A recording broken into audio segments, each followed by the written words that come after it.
Good evening everyone. आप लोगों का स्वागत है initiative of success study channel पर। आज की क्लास में आप लोगों को भारतीय संविधान एवं राज्य व्यवस्था के अंतर्गत आपका टॉपिक है कार्यपालिका। इससे रिलेटेड आप लोगों को एमसीक्यू प्रैक्टिस कराई जाएगी और इससे पहले कुछ टॉपिक्स कराए जा चुके हैं। आप लोग जा कर के प्लेलिस्ट पर अपनी प्रैक्टिस कर सकते हैं। और जो लोग एंशिएंट हिस्ट्री और मिडिवल हिस्ट्री करना चाहते हैं वो लोग भी प्लेलिस्ट पर जा कर के अपनी प्रैक्टिस कर सकते हैं जीएस की। और आरओ स्पेशल हिंदी के कुछ क्लासेस कराई जा चुकी हैं जो कि कंप्लीट हो चुकी हैं। और जो लोग आरओ की प्रिपरेशन कर रहे हैं वो लोग जो है प्लेलिस्ट पर जा कर के अपनी प्रिपरेशन की प्रैक्टिस कर सकते हैं। आइए आज की क्लास स्टार्ट करते हैं। देखिए आज का पहला क्वेश्चन है, निम्नलिखित में से कौन संघ की कार्यपालिका का अंग है? देखिए पहला है भारत का राष्ट्रपति, दूसरा है भारत का प्रधानमंत्री और तीसरा है भारत का महान्यायवादी। आपको नीचे दिए गए कूट का प्रयोग कर सही उत्तर चुनना है। ऑप्शन ए है केवल एक, ऑप्शन बी है एक और तीन, ऑप्शन सी है एक और दो, ऑप्शन डी है एक, दो और तीन। अगेन क्वेश्चन फिर से एक बार समझ ले। क्वेश्चन आपसे पूछा गया है कि निम्नलिखित में से कौन संघ की कार्यपालिका का अंग है। और अब आप लोग अपना आंसर दे सकते हैं। देखिए क्या हो जाएगा इसका राइट आंसर। देखिए पहला भारत का राष्ट्रपति और भारत का प्रधानमंत्री, भारत का महान्यायवादी, ये तीनों जो हैं संघ की कार्यपालिका के अंग हैं। तो इस तरह से एक, दो और तीन, तीनों आपके आंसर होंगे, करेक्ट होगा। आइए देखते हैं ऑप्शन में क्या दिया हुआ है। ऑप्शन डी आपका करेक्ट आंसर हो जाएगा, एक, दो, तीन। ठीक है, डी ऑप्शन आपका करेक्ट आंसर होगा। नेक्स्ट क्वेश्चन देखें। नेक्स्ट क्वेश्चन है, निम्नलिखित में से कौन भारतीय गणतंत्र का प्रमुख है? ऑप्शन ए भारत का राष्ट्रपति, ऑप्शन बी भारत का प्रधानमंत्री, ऑप्शन सी मंत्रिमंडल, ऑप्शन डी है राजनीतिक प्रमुख मंत्रिपरिषद सहित। क्या हो जाएगा इसका राइट आंसर? देखिए एक बार क्वेश्चन फिर से समझ ले। क्वेश्चन आपसे पूछा गया है कि निम्नांकित में से कौन भारतीय गणतंत्र का प्रमुख है। तो इसका राइट आंसर हो जाएगा भारत का राष्ट्रपति। ए ऑप्शन आपका करेक्ट आंसर हो जाएगा। क्या होगा? भारत का राष्ट्रपति। नेक्स्ट क्वेश्चन देखिए। नेक्स्ट क्वेश्चन है आपका, संविधान के अनुसार केंद्र सरकार को निम्नलिखित में से किन कर्तव्यों का पालन करना है? ऑप्शन नंबर 1 देखिए, बाहरी आक्रमण और आंतरिक अशांति से राज्यों की रक्षा करना। बी ऑप्शन है यह सुनिश्चित करना कि सभी राज्य सरकारी भारतीय संविधान के प्रावधानों के अनुसार संचालित हों। देखिए कूट का प्रयोग कर सही उत्तर चुनना है आपको। ए केवल एक, बी केवल दो, सी एक और दो दोनों, ऑप्शन डी है ना तो एक ना ही दो। आपको बताना है कौन सा सही होगा इसमें से। अगेन क्वेश्चन फिर से समझ लें।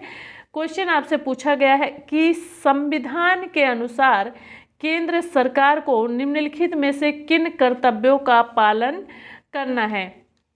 पहला देखिए आपका ऑप्शन था कि बाहरी आक्रमण और आंतरिक अशांति से राज्यों की रक्षा करना, करेक्ट है, बिल्कुल सही है। दूसरा है यह सुनिश्चित करना कि सभी राज्य सरकारी भारतीय संविधान के प्रावधानों के अनुसार संचालित हों। ठीक है, दोनों ही आंसर आपके करेक्ट हैं, दोनों ऑप्शन आपके सही हैं। इस तरह आपका आंसर जो हो जाएगा एक और दो दोनों। ठीक है, आइए देखते हैं कहाँ पे दिया हुआ एक और दो दोनों। इस तरह से जो आपका आंसर करेक्ट होगा ऑप्शन सी। ठीक है, सी ऑप्शन आपका करेक्ट आंसर होगा। देखिए एक और दो दोनों सही है। नेक्स्ट क्वेश्चन देखें। क्वेश्चन है, राष्ट्रपति 5 वर्षों तक अपने पद पर रहता है। ऑप्शन ए अपने निर्वाचन की तारीख से, ऑप्शन बी संसद द्वारा निर्धारित तिथि से, ऑप्शन सी है अपने पद ग्रहण करने के दिन से, ऑप्शन डी है निर्वाचन आयोग द्वारा घोषित तिथि से। क्या हो जाएगा इसका राइट आंसर? एक बार क्वेश्चन फिर से समझ ले। क्वेश्चन आपसे पूछा गया कि राष्ट्रपति 5 वर्षों तक अपने पद पर रहता है, तो इसका आंसर क्या हो जाएगा? अपने पद ग्रहण करने के दिन से। ठीक है, सी ऑप्शन आपका करेक्ट आंसर होगा। नेक्स्ट क्वेश्चन देखिए। नेक्स्ट क्वेश्चन है, निम्नलिखित में से कौन सा भारत के राष्ट्रपति के निर्वाचक मंडल का तो भाग है किंतु महाभियोग अधिकरण का भाग नहीं है? Option A Lok Sabha, option B Rajya Sabha, option C राज्यों की विधान परिषदें, ऑप्शन डी राज्यों की विधान सभाएं। अगेन क्वेश्चन फिर से एक बार समझे। क्वेश्चन आपसे पूछा गया है कि निम्नलिखित में से कौन सा भारत के राष्ट्रपति के निर्वाचक मंडल का तो भाग है किंतु महाभियोग अधिकरण का भाग नहीं है? तो इसका राइट आंसर हो जाएगा ऑप्शन डी। देखिए, राज्य की विधान सभाएं, डी ऑप्शन आपका करेक्ट आंसर होगा। नेक्स्ट क्वेश्चन देखिए। नेक्स्ट क्वेश्चन है आपका, निम्नलिखित में से किसी भौगोलिक क्षेत्र को अनुसूचित क्षेत्र घोषित करने का संवैधानिक अधिकार है? ऑप्शन ए राज्यपाल को, ऑप्शन बी मुख्यमंत्री को, ऑप्शन सी राष्ट्रपति को और ऑप्शन डी है प्रधानमंत्री को। क्या हो जाएगा इसका आंसर? फिर से एक बार क्वेश्चन देख लें, उसके पश्चात ही आप लोग आंसर करें। क्वेश्चन है कि निम्नलिखित में से किसी भौगोलिक क्षेत्र को अनुसूचित क्षेत्र घोषित करने का संवैधानिक अधिकार है? तो इसका राइट आंसर हो जाएगा, आप लोग भी अपने अपने आंसर नोट डाउन कर लें, इसका राइट आंसर होगा ऑप्शन सी राष्ट्रपति को। सी ऑप्शन आपका करेक्ट आंसर होगा। नेक्स्ट क्वेश्चन देखिए। नेक्स्ट क्वेश्चन है, भारत के राष्ट्रपति अपनी शक्तियों का प्रयोग करते हैं? ऑप्शन ए सीधे अथवा अपने अधीनस्थ अधिकारियों द्वारा, ऑप्शन बी मंत्रियों के द्वारा, ऑप्शन सी है मंत्रिमंडल के द्वारा और ऑप्शन डी है प्रधानमंत्री के द्वारा। अगेन क्वेश्चन फिर से पहले आप लोग समझें, उसके बाद ही अपने आंसर नोट डाउन करें और नोट डाउन करने के बाद आप लोगों को जब आंसर बताया जाता है तो आप लोग चेक जरूर किया करें कि आप कितने क्वेश्चन अटेम्प्ट कर पा रहे हैं और कितने आपके सही हो पा रहे हैं और आपकी प्रैक्टिस कैसी चल रही है। आप लोग कमेंट द्वारा जरूर बताया करें। देखें क्वेश्चन पे आ जाए। क्वेश्चन एक बार फिर से देखें कि भारत के राष्ट्रपति अपनी शक्तियों का प्रयोग करते हैं, तो इसका राइट आंसर हो जाएगा ऑप्शन ए सीधे अथवा अपने अधीनस्थ अधिकारियों द्वारा। ए ऑप्शन आपका करेक्ट आंसर होगा। नेक्स्ट क्वेश्चन देखें। क्वेश्चन है, भारत का कार्यपालिका अध्यक्ष कौन है? ऑप्शन ए राष्ट्रपति, ऑप्शन बी प्रधानमंत्री, ऑप्शन सी है विरोधी दल के नेता, ऑप्शन डी है भारत सरकार के मुख्य सचिव। क्या क्वेश्चन आपसे पूछा जाता है कि भारत का कार्यपालिका अध्यक्ष कौन है? तो इसका राइट आंसर हो जाएगा ऑप्शन ए राष्ट्रपति। ए ऑप्शन आपका करेक्ट आंसर होगा। नेक्स्ट क्वेश्चन देखें। नेक्स्ट क्वेश्चन है आपका कि संविधान के निम्नलिखित अनुच्छेदों में से किस एक के अंतर्गत संघ की कार्यपालिका शक्तियां राष्ट्रपति में निहित हैं? ऑप्शन ए अनुच्छेद 51, ऑप्शन बी अनुच्छेद 52, ऑप्शन सी अनुच्छेद 53, ऑप्शन डी अनुच्छेद 54। अगेन क्वेश्चन फिर से समझे, पहले अच्छे से ध्यान से क्वेश्चन देख लें, इंपॉर्टेंट क्वेश्चन है। क्वेश्चन आपसे पूछा गया कि संविधान के निम्नलिखित अनुच्छेदों में से किस एक के अंतर्गत संघ की कार्यपालिका शक्ति राष्ट्रपति में निहित है? तो इसका राइट आंसर हो जाएगा ऑप्शन सी अनुच्छेद 53 के अंतर्गत। ठीक है, सी ऑप्शन आपका करेक्ट आंसर होगा। नेक्स्ट क्वेश्चन देखें। क्वेश्चन है, भारतीय संविधान में केंद्रीय सरकार की अधिशासी शक्तियों का किसमें निहित किया गया है? ऑप्शन ए भारत के राष्ट्रपति में, ऑप्शन बी भारत के प्रधानमंत्री में, ऑप्शन सी है केंद्रीय मंत्रिमंडल में, ऑप्शन डी सभी तीनों में। ठीक है, फिर से एक बार क्वेश्चन देखें। क्वेश्चन आपसे पूछा गया कि भारतीय संविधान में केंद्रीय सरकार की अधिशासी शक्तियों का किसमें निहित किया गया है? तो इसका राइट आंसर हो जाएगा ऑप्शन ए भारत के राष्ट्रपति में। ए ऑप्शन आपका करेक्ट आंसर होगा। नेक्स्ट क्वेश्चन देखें। नेक्स्ट क्वेश्चन है, वह राष्ट्र का प्रतिनिधित्व करता है परंतु राष्ट्र का नेतृत्व नहीं करता, यह उक्ति निम्न में से किस पर लागू होती है? ऑप्शन ए लोकसभा का अध्यक्ष, ऑप्शन बी राष्ट्रपति, ऑप्शन सी है प्रधानमंत्री और ऑप्शन डी है भारत का मुख्य न्यायाधीश। अगेन क्वेश्चन समझे, फिर से इंपॉर्टेंट क्वेश्चन है। देखिए आपसे क्वेश्चन किया जा रहा है कि वह राष्ट्र का प्रतिनिधित्व करता है परंतु राष्ट्र का नेतृत्व नहीं करता है, यह उक्ति निम्न में से किस पर लागू होती है? तो इसका राइट आंसर हो जाएगा ऑप्शन बी राष्ट्रपति पे। बी ऑप्शन आपका करेक्ट आंसर होगा। नेक्स्ट क्वेश्चन पे आ जाए। देखिए नेक्स्ट क्वेश्चन है आपका, भारत के राष्ट्रपति का निर्वाचन किस प्रकार होता है? ऑप्शन ए प्रत्यक्ष रूप से, ऑप्शन बी है राज्यसभा के सदस्यों द्वारा, ऑप्शन सी है लोकसभा के सदस्यों द्वारा, ऑप्शन डी है अप्रत्यक्ष मतदान से। क्या हो जाएगा इसका राइट आंसर? देखिए फिर से क्वेश्चन समझें एक बार। क्वेश्चन आपसे पूछा गया कि भारत में राष्ट्रपति का निर्वाचन किस प्रकार होता है, तो इसका राइट आंसर हो जाएगा अप्रत्यक्ष मतदान से। डी ऑप्शन आपका करेक्ट आंसर हो जाएगा। नेक्स्ट क्वेश्चन देखें, क्वेश्चन नंबर 13 देखिए, कथन ए भारत का राष्ट्रपति अप्रत्यक्ष निर्वाचन से चुना जाता है। कारण आर एक निर्वाचन मंडल की व्यवस्था है जो संसद के दोनों सदनों और राज्यों की विधानसभाओं के निर्वाचित सदस्यों को मिलाकर बनता है। उपर्युक्त कथन में सही उत्तर चुनना है आपको। ठीक है, देखिए आइए ऑप्शन देख लेते हैं। आंसर ए है, ए सही है किंतु आर गलत है। बी है ए गलत है किंतु आर सही है। और सी ऑप्शन है ए और आर दोनों सही है, ए का सही स्पष्टीकरण आर है। डी है ए और आर दोनों सही हैं किंतु ए का सही स्पष्टीकरण आर नहीं है। तो आपका आंसर क्या हो जाएगा? अगेन क्वेश्चन पे आ जाए। क्वेश्चन है कि भारत का राष्ट्रपति अप्रत्यक्ष निर्वाचन से चुना जाता है, ये बिल्कुल सही है, आपका करेक्ट है। और एक निर्वाचन मंडल की व्यवस्था है जो संसद के दोनों सदनों और राज्यों की विधानसभाओं के निर्वाचित सदस्यों को मिलाकर बनता है, ये भी सही है। ए आर दोनों सही हैं और ए का सही स्पष्टीकरण आर है। तो इस तरह आपका आंसर हो जाएगा ऑप्शन सी। देखिए सी ऑप्शन आपका करेक्ट आंसर होगा। नेक्स्ट क्वेश्चन देखें। नेक्स्ट क्वेश्चन है, भारत के निर्वाचन मंडल के सदस्य होते हैं। अब नंबर 1 संसद के दोनों सदनों के निर्वाचित सदस्य, नंबर 2 राज्य विधान मंडलों के दोनों सदनों के निर्वाचित सदस्य, नंबर 3 है आपका सभी राज्यों की विधानसभाओं के निर्वाचित सदस्य, नंबर 4 है दिल्ली और पुडुचेरी विधानसभाओं के निर्वाचित सदस्य।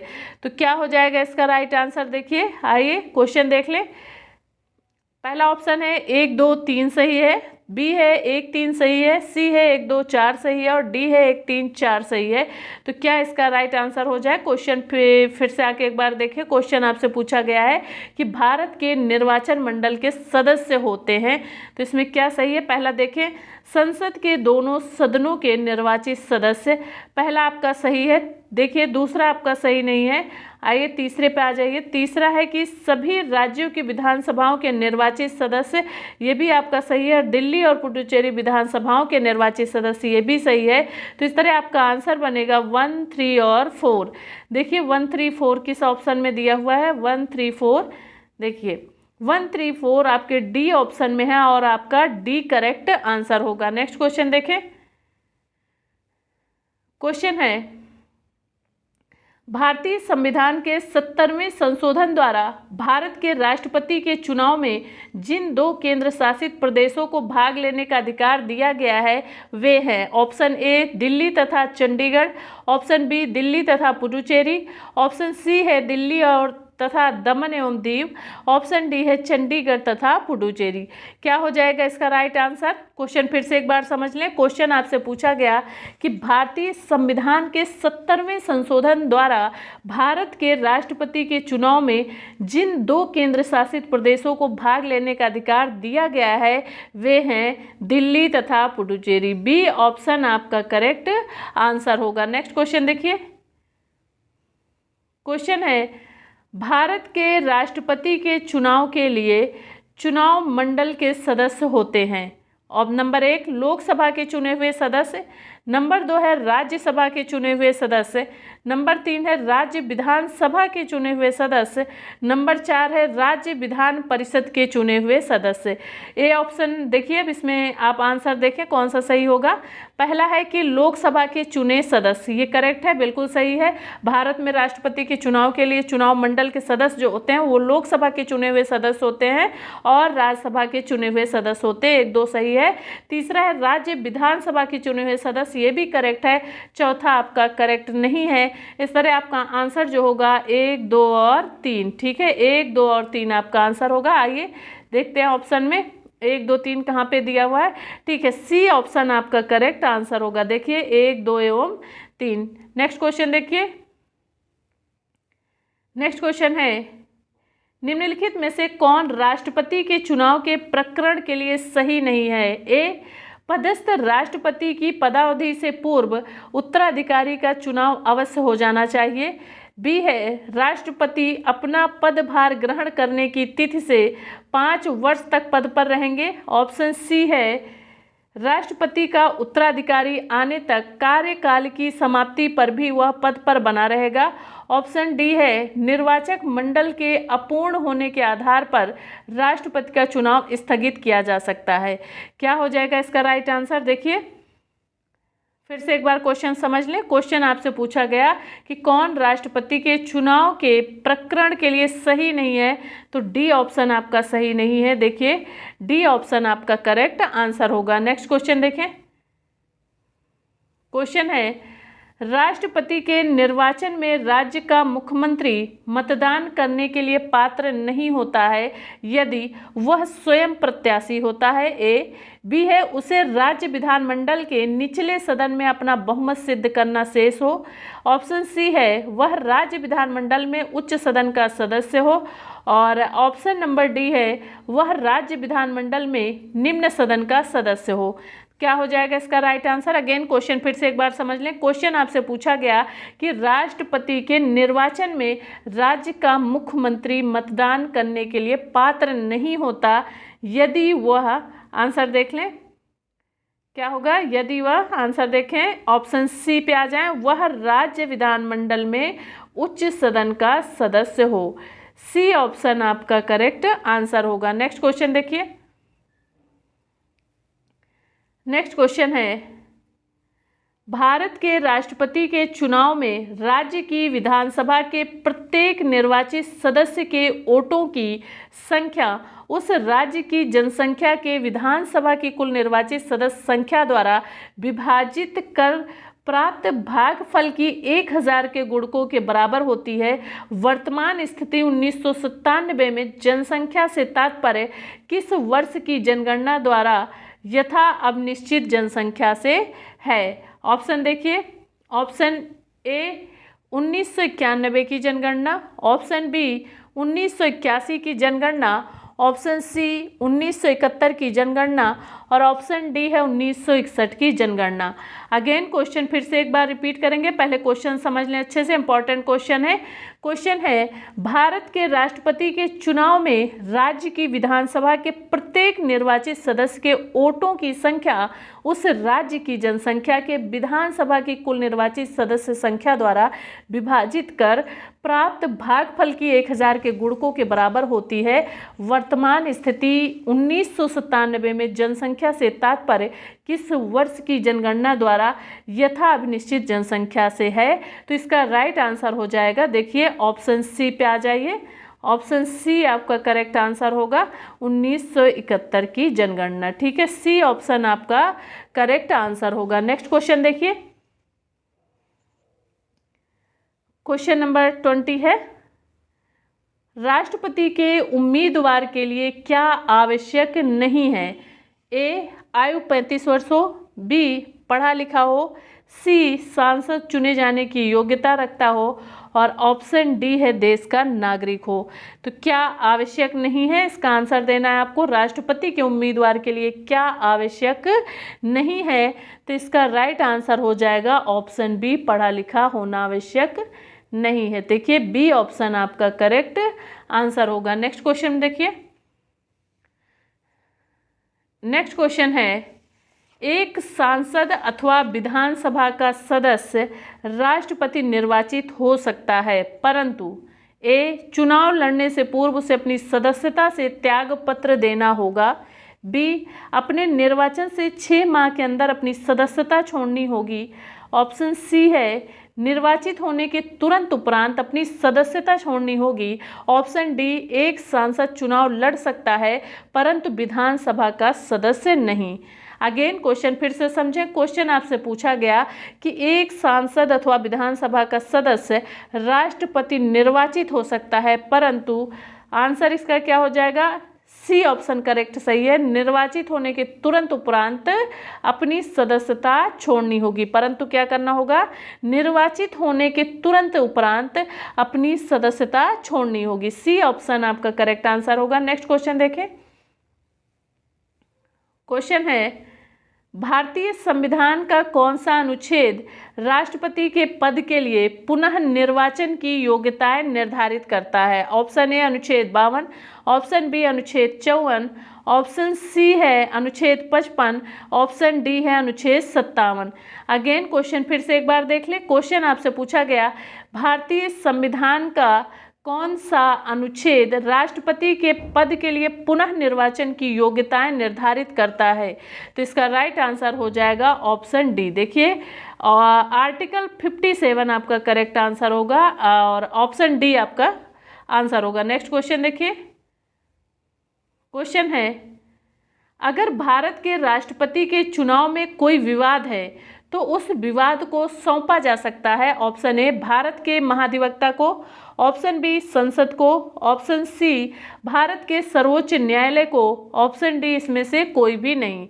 क्या हो जाएगा इसका राइट आंसर? अगेन क्वेश्चन फिर से समझ लें। क्वेश्चन है, अगर भारत के राष्ट्रपति के चुनाव में कोई विवाद है तो उस विवाद को सौंपा जा सकता है।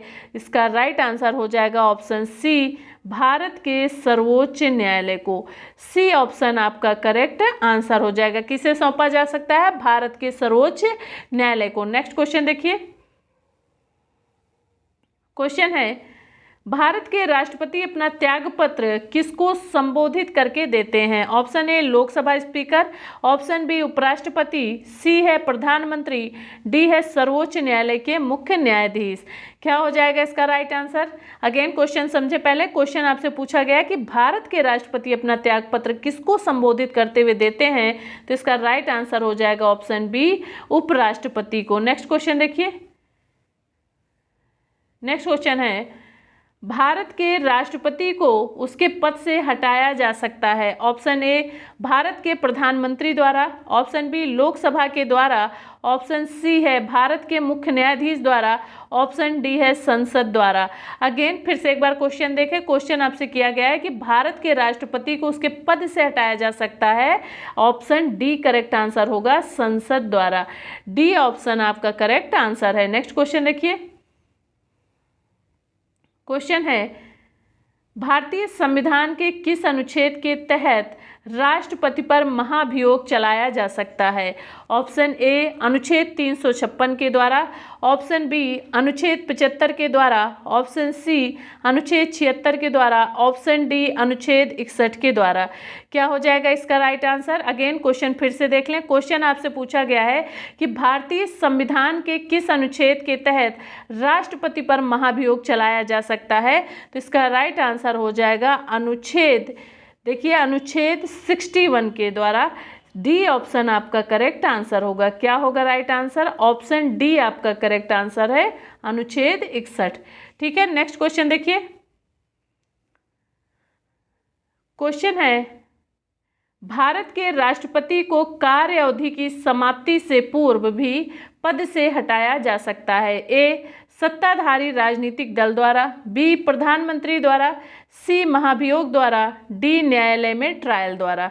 क्या हो जाएगा इसका राइट आंसर? अगेन क्वेश्चन फिर से समझ लें एक बार। क्वेश्चन आपसे पूछा गया कि भारत के राष्ट्रपति को कार्य अवधि की समाप्ति से पूर्व भी पद से हटाया जा सकता है। इसका राइट आंसर हो जाएगा ऑप्शन सी महाभियोग द्वारा। सी ऑप्शन आपका करेक्ट आंसर होगा। नेक्स्ट क्वेश्चन देखिए।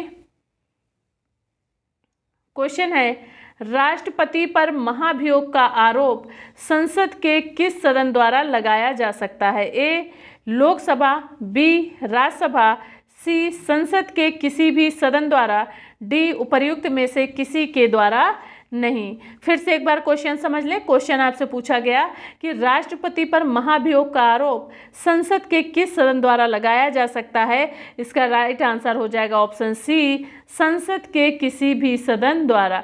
सी ऑप्शन आपका करेक्ट आंसर होगा। नेक्स्ट क्वेश्चन देखिए। नेक्स्ट क्वेश्चन है आपका, निम्न में से भारत के राष्ट्रपति पर महाभियोग लगाने का अधिकार किसे है? ऑप्शन ए संसद के दोनों सदनों को, ऑप्शन बी लोकसभा को, ऑप्शन सी राज्यसभा को और ऑप्शन डी है लोकसभा के स्पीकर को। देखिए फिर से एक बार क्वेश्चन देख लें। क्वेश्चन आपसे पूछा गया कि निम्न में से भारत के राष्ट्रपति पर महाभियोग लगाने का अधिकार किसे है? तो इसका राइट आंसर हो जाएगा ऑप्शन ए संसद के दोनों सदनों को। ए ऑप्शन आपका करेक्ट आंसर होगा। नेक्स्ट क्वेश्चन देखिए।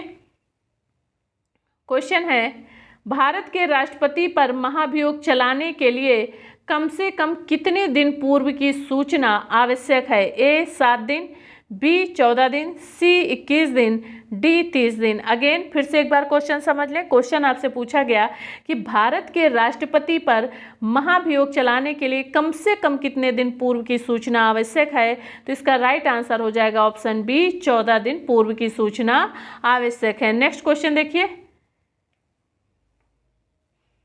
नेक्स्ट क्वेश्चन है, निम्नलिखित में से कौन सा भारत के राष्ट्रपति के निर्वाचक गण का तो भाग है? निर्वाचन गण का तो भाग है परंतु उसके महाभियोग अधिकरण का भाग नहीं है। Option A Lok Sabha, option B Rajya Sabha, option C राज्यों की विधान परिषदें, ऑप्शन डी राज्यों की विधान सभाएं।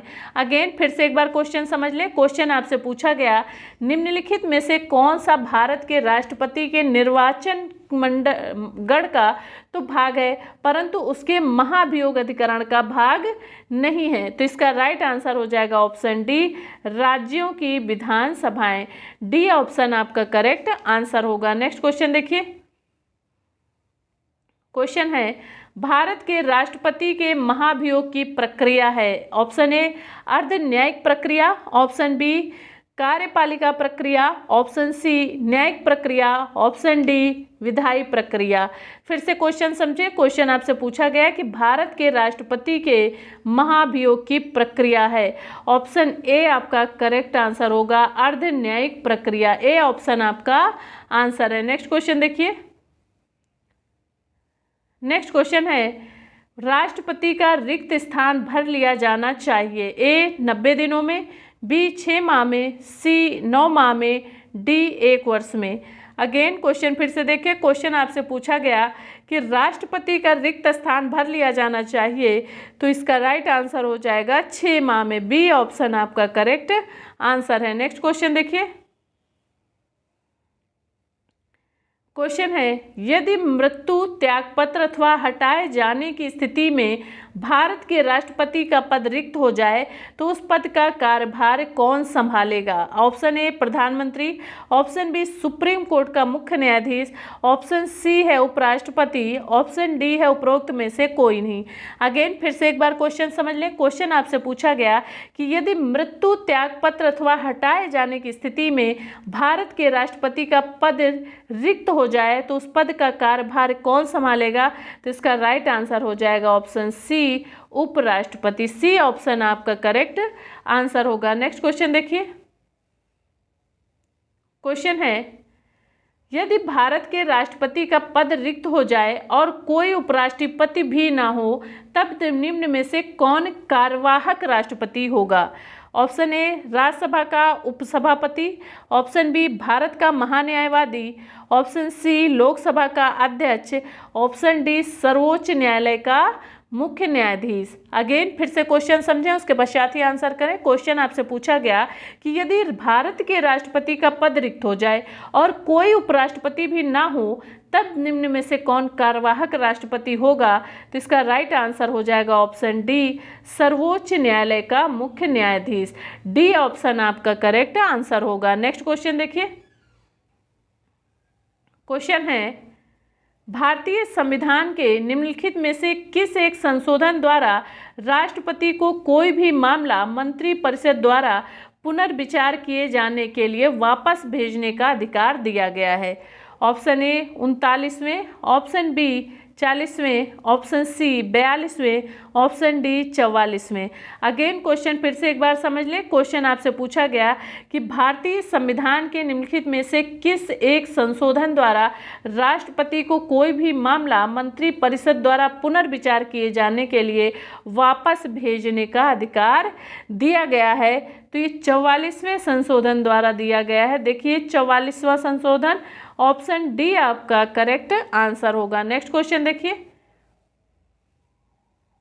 नेक्स्ट क्वेश्चन है, राष्ट्रपति लोकसभा को कब भंग कर सकते हैं? ऑप्शन ए भारत के प्रधान न्यायाधीश की अनुशंसा पे, ऑप्शन बी लोकसभा की अनुशंसा पे, ऑप्शन सी केंद्रीय मंत्रिमंडल की अनुशंसा पे, ऑप्शन डी है राज्यसभा की अनुशंसा पे।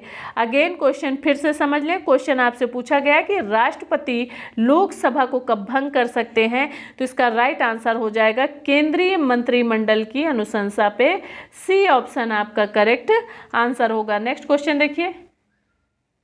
नेक्स्ट क्वेश्चन है, भारत के राष्ट्रपति की अनुशंसा पर लोकसभा को भंग कर सकते हैं? Option A Rajya Sabha, option B चुनाव आयोग, ऑप्शन सी भारत के मुख्य न्यायाधीश, ऑप्शन डी मंत्रिपरिषद। अगेन क्वेश्चन फिर से समझ लें। क्वेश्चन आपसे पूछा गया कि भारत के राष्ट्रपति की अनुशंसा पर लोकसभा को भंग कर सकते हैं, तो इसका राइट आंसर हो जाएगा ऑप्शन डी मंत्रिपरिषद। डी ऑप्शन आपका करेक्ट आंसर होगा। नेक्स्ट क्वेश्चन देखिए। क्वेश्चन है, लोकसभा और राज्यसभा की संयुक्त बैठक किसके द्वारा आहूत की जाती है? ऑप्शन ए राष्ट्रपति द्वारा, ऑप्शन बी लोकसभा के अध्यक्ष द्वारा, ऑप्शन सी संसद द्वारा, ऑप्शन डी राज्यसभा के सभापति द्वारा। अगेन क्वेश्चन फिर से रिपीट करेंगे, क्वेश्चन समझ लें, उसके पश्चात आप लोग आंसर करें। क्वेश्चन है आपका कि लोकसभा और राज्यसभा की संयुक्त बैठक किसके द्वारा आहूत की जाती है? तो इसका राइट आंसर हो जाएगा ऑप्शन ए राष्ट्रपति द्वारा। ए ऑप्शन आपका करेक्ट आंसर होगा। नेक्स्ट क्वेश्चन देखिए। क्वेश्चन है, अनुच्छेद 108 के अंतर्गत लोकसभा और राज्यसभा की संयुक्त बैठक आहूत की जाती है। ऑप्शन ए राज्यसभा के अध्यक्ष द्वारा, ऑप्शन बी प्रधानमंत्री के द्वारा, ऑप्शन सी राष्ट्रपति के द्वारा और ऑप्शन डी है लोकसभा अध्यक्ष के द्वारा। अगेन फिर से एक बार क्वेश्चन देख लें। क्वेश्चन आपसे पूछा गया कि अनुच्छेद 108 के अंतर्गत लोकसभा और राज्यसभा की जो संयुक्त बैठक आहूत की जाती है किसके द्वारा की जाती है? तो इसका राइट आंसर हो जाएगा ऑप्शन सी राष्ट्रपति द्वारा आहूत की जाती है। तो इस तरह से आज की प्रैक्टिस सीरीज का आपके लास्ट क्वेश्चन था और आप लोग ऐसे ही प्रैक्टिस करते रहे। यदि आप लोगों को प्रैक्टिस सीरीज समझ आ रही है और आपके लिए हेल्पफुल है तो आप लोग कमेंट द्वारा ज़रूर बताया करें, इससे हमें भी मोटिवेशन मिलता है और भी वीडियोस लाने के लिए। और आप लोग चैनल को सब्सक्राइब कर लें, बेल आइकन को प्रेस कर लें ताकि आप लोगों की क्लासेस मिस ना हो और समय समय पर आप लोगों को नोटिफिकेशन मिलता रहे। आइए नेक्स्ट क्लास देखते हैं। आज की क्लास यहीं पे समाप्त करते हैं। Thanks for watching. Have a good day.